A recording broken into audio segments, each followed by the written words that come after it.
Tristan at Truck Lab with you today. We got a 2006 F350 6-liter diesel. Came in with a complaint of turbo underboost and sometimes turbo overboost. Suspected the turbo sticking, which we couldn't catch in the act. Of course, it was driving normally by the time it came in, but pulled the EGR valve and it was pretty wet. So looking at the EGR cooler, yeah, it's ruptured. So we got coolant going through the EGR valve into the exhaust and into the engine as well, causing the synchronizing ring in the turbo to stick. But advise the customer there's some coolant in the intake there. That's where the EGR valve would go. Advise the customer that we should pull out the oil cooler if he's never known of it being done or not.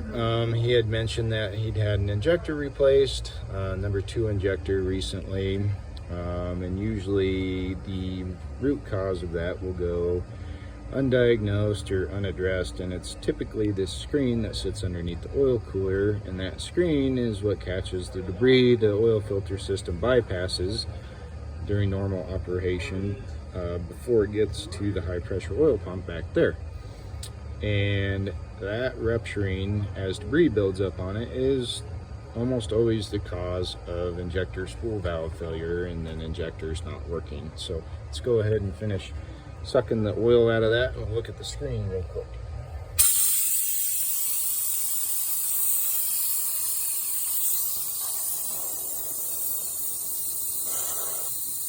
There we go.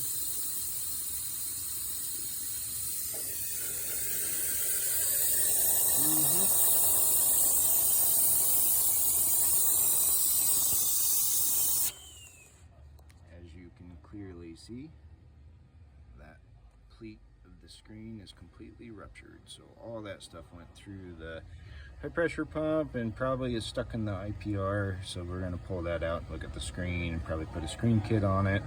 And then he's probably going to be dealing with injectors failing for a little while until they all get replaced eventually, or it needs head gaskets, which it may already need, since the cooling system only had about 2 gallons of coolant in it and then we drained it to pull the oil cooler and the EGR cooler. So anyway, that's it for now. That's usually what causes repeated injector failure in 6 liters, is because nobody addresses that screen right there.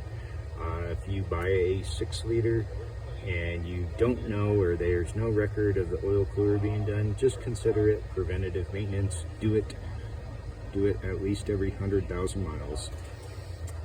Have a good one.